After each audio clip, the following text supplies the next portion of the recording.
So I decided we were going to do this integration practice, and we're going to kind of review everything, and then you can go talk a little bit about impact on you.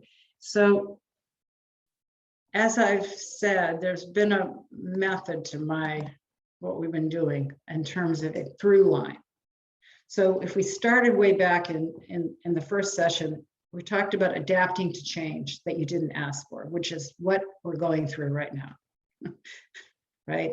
And how do we adapt to it and cultivate resilience? And adapting doesn't mean, so first of all, accepting that the change has occurred. It doesn't mean you have to like it. It doesn't mean that it's good. It just means we say, yeah, that's really happening. That's really happening. And then we need to expand our options, and we get into action on how we want to respond. In order to have the ability to do that, that's what the rest of this work has been. So the process is really straightforward in a certain way, but how do we mentally and emotionally be able to do that process? And that's where the rest of what we've been working on has really been about. So the key practice here in resilience, we talked about all of these. I'm just showing them again as reminders. Believing in a positive outcome. We don't know how, we don't when, but we are going to bring this new world into being, and we can create something that's better, right? Be willing to personally learn and grow, laugh, practice generosity and gratitude, connect to others, and find meaning in what's happening.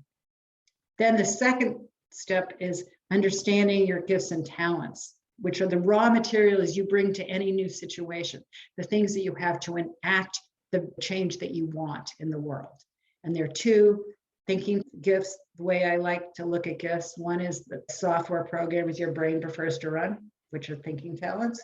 And then the mind pattern, which is the hardware program. These are in quotes because they're metaphors. They're not literal, obviously. The hardware program your brain runs to learn and communicate.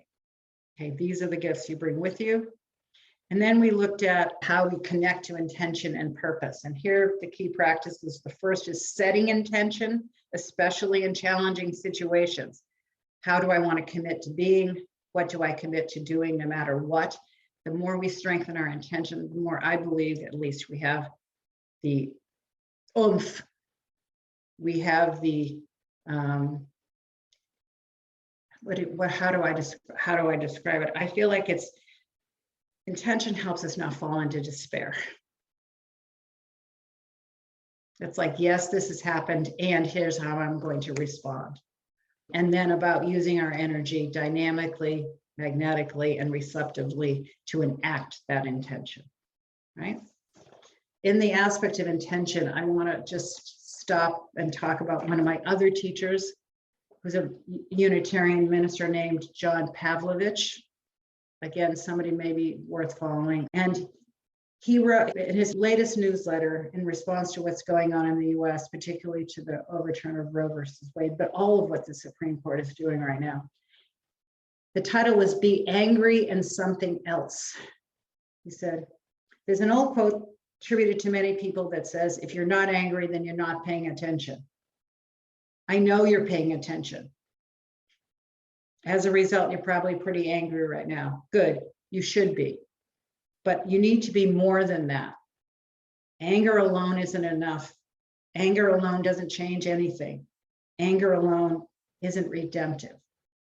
But anger plus intention is, right? Outrage is only helpful if it propels you into action, if it transforms into something else.